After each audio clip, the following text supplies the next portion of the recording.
too hungry for dinner at 8. L'avevamo incontrata un anno fa in occasione dei suoi 103 anni e la ritroviamo più arzilla e allegra che mai oggi per festeggiare il traguardo dei 104 anni. Appena entriamo in casa ci regala una delle sue battute. Io non ho mai visto nessuno a 104 anni, allora mi guardo io.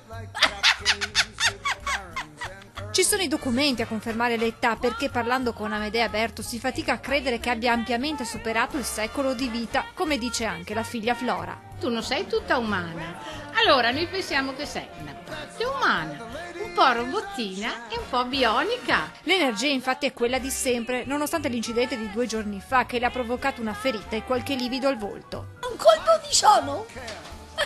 Ed è caduta!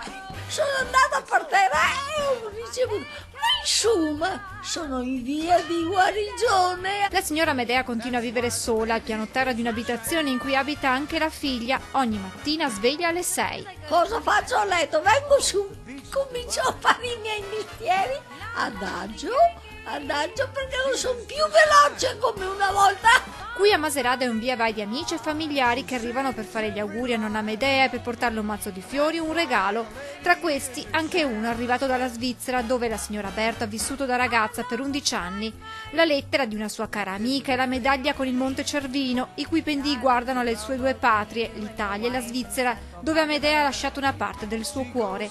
Quando è scoppiata la guerra se n'è andata per tornare nella Marca, nonostante il governo svizzero avesse annunciato di essere neutrale durante il conflitto. Alla fine lasciamo Amedea ai festeggiamenti insieme ai suoi 3 figli, 8 nipoti e 13 pronipoti, ma prima di congedarci dal lato dei suoi 104 anni manda un messaggio ai giovani d'oggi. Prendete la vita come viene, ma non fate mai del male, perché io se ho potuto fare del bene l'ho sempre fatto, ma del male non l'ho mai fatto. Seguitemi, che arrivate che voi a 104 anni.